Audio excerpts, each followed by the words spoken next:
In open-air classrooms like this one, Cambodia's Khmer art scene is being brought back from the brink of extinction. It's a busy morning of rehearsals here at this fine art school in Phnom Penh.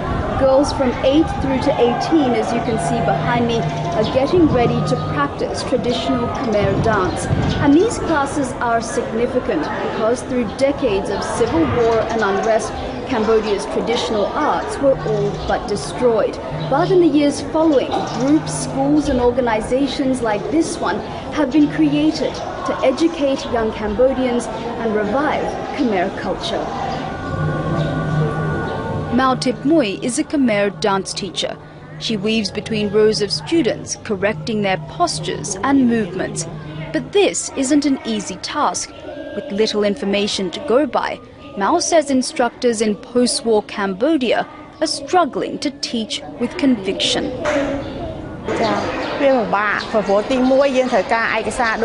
It's difficult because we don't have the teaching materials. We need books to show students how to dance. At the moment, we do not have the basics to educate them properly. All we have are techniques that have been passed on to us by old instructors.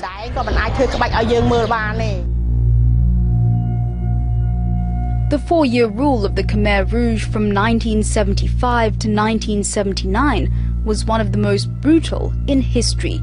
It's estimated that 90% of the country's artists, musicians, dancers and intellectuals were killed, key targets of the regime. The decimation of this once vibrant community has left a gaping hole in the country's cultural heritage and Cambodia's education system with a huge and potentially overwhelming challenge. More than 50% of the Cambodian young generation are born after the Khmer Rouge regime. I believe not only art and culture, but many other knowledge, including the social morality, has to be taught in school so that the Cambodian young generation are prepared to preserve their art and culture and to prevent the reoccurrence of such kind of damage. But the stars of yesteryear haven't been silenced. Ross Viersner was one of Khmer music's it girls in the 1960s. She rose from provincial obscurity to grace stages across the country. But like many of her peers, the singer was imprisoned in a camp by the Khmer Rouge. She says those dark days only deepened her passion and her resolve to keep Khmer music alive.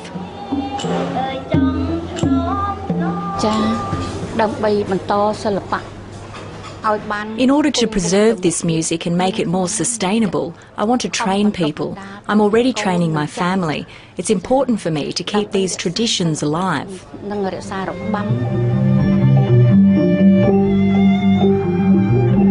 But it's not just the old-timers that see the importance of reviving and preserving their country's artistic heritage. Young Cambodians are now starting to shoulder more of that responsibility. Here, members of Crom Monster, a local band, mix the sounds of traditional instruments with electronica. They're not only putting a new spin on Khmer music, but making it more palatable to younger audiences and attractive internationally. This, many say, is the cool quotient that the country's traditional arts desperately need.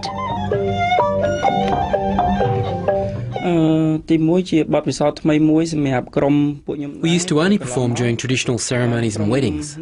Before Crom Monster, none of us had ever mixed our music with computer-generated sounds. This is a new experience for all of us and a big development for Khmer music.